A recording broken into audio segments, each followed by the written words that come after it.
I suppose a question that's very pertinent and on the minds of many people is, were they rescued by security forces or were they released by their abductors? I think this question should go to the security agencies, particularly for me, the most important thing, Mr. Charles, is as a governor, the most important thing for me is the protection of lives and properties and dignity of the people of Kaduna State. So when the incident happened, I rushed to the service chiefs, the NSA, the President of Nigeria, and everyone that can help. Today, I am happy that they have returned back safely. I didn't want to ask anybody a question. I even cautioned a lot of people that were asking the question because you need to see the families, you need to see the children, you need to see how happy they are. For me, that is more important. As a governor, honestly speaking, yesterday I was asking someone that asked me a similar question that, look, if my child is abducted, if he is released, I wouldn't bother anyone asking question how he is released. The most important thing is that he is back home safely. And these children, I must tell you, even after this interview, I will be with them. Even before the interview, why I'm late is because I've been with them. Most of them are really, all of them are really happy. They are really in high spirits. They are eager to go back home. But like I told them, we will not allow them to go home right now because I have to ensure that they have social therapy. We have psychologists. We have doctors looking after them. We have to look after them. It's our responsibility. So I'm excited. I've been with them since yesterday. They are so happy. So that is the reason why even when they were released, I was very, very worried when a lot of people that were talking when they were in captivity. When they were released, I thought everyone should be happy, Mr. Charles. I was expecting everyone to be jubilating like the parents. But unfortunately, a lot of people came with permutation. How were they released? Was there any gun battle? Was there any battle between the military and the bandits? For us in Kaduna, what's more important, our children are back home. I didn't ask so much question because I was eager to receive them from the GOC or Mechanized Division, who has been extremely very helpful to us. And I want to thank him again. Well, obviously, Nigerians share your excitement and your happiness, Governor. But also, as I'm sure you well know, a post-mortem is absolutely essential in order to learn lessons from this incident. And if there was a gun battle, that would have been a traumatic experience for the children who were released. That would form part of their therapy, and we would learn lessons from it, wouldn't we? Mr. Charles, as I'm speaking with you, honestly speaking, in the next 15 minutes, I will be with the children. They are all excited. They are waiting for me. They will not be happy to hear me wasting time talking about whether there were a gun battle or anything when they are released. You need to see them. You will agree with me. They are extremely happy. And of course, as you ask me a question, I will also find out, okay? So give me time to find out. Okay, but as far as I'm concerned, as of today, I know they were released, and of course I know I believe in our armed forces.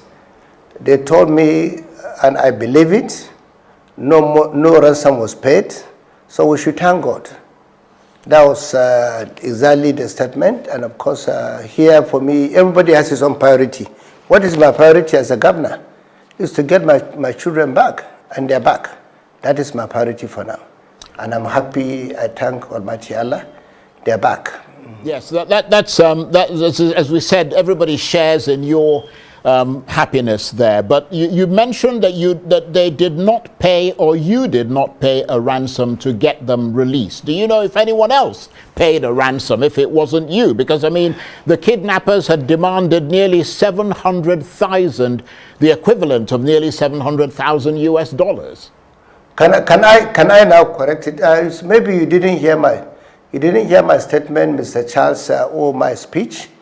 Today I sent a word of caution to conflict merchants and security merchants around the country. You know why some of us are not happy? Let me tell you the truth, Mr. Charles.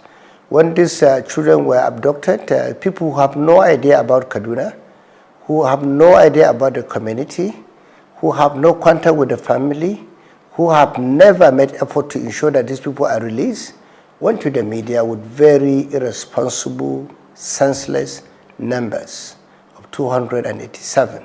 For me, that statement is the height of irresponsibility.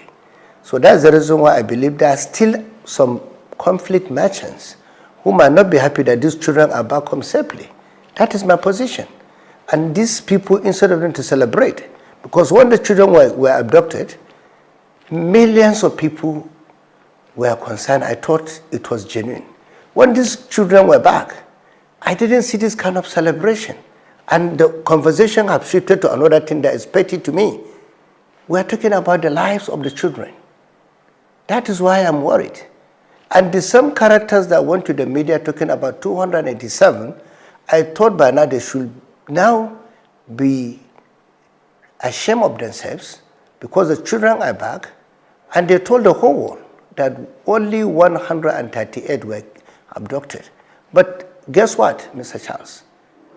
A few days ago, some conflict merchants and insecurity merchants were in the media, including foreign media, spreading lies, propaganda, everything, that 287 children were kidnapped in Kaduna. Can we now call those characters that were doing such kind of propaganda as far back as 3 days ago? I would call them media, the journalists. Some of them say they are experts. How can they be experts? Working on speculation, working on propaganda, working on hearsay. I thought experts should rely on facts and figures. That means they're not experts.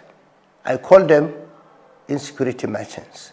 And by the grace of God in Kaduna, we will never hear something like this. Let me draw your attention to Kajuru incident. Once some people went to the media and said 87 people were kidnapped in Kajuru in Kaduna State.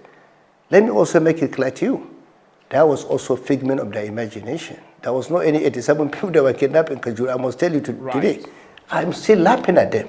Okay, well, I'm the governor. Just like I was laughing at them. When they called the 287 people, I was laughing at them. Yeah, because as a governor, I know exactly the number of the students in Kuriga, primary school and secondary school. I know the people that went to the assembly that morning, but I didn't join issue with those conflict merchants because I know they are doing that for their selfish ends. Yeah, well, again, the same merchants last week. Let me say something. I must say something, Charles, since you called me here. The same characters, if you notice some of them, they say they're expert. They are talking about safe school. They say, why is it that most of the schools are not fenced? When I became governor, precisely 8 to 9 months ago, in Kaduna alone, I inherited over 2,000 schools that need to be fenced. As we are speaking, in 8 months, I'm working fencing most of the schools. I inherited 2,400 schools that need to be fenced as a governor. Has anyone asked question? Has anyone did this investigation? So we don't respond to speculation, Mr. Charles. I've been around for a long time. You know it very well.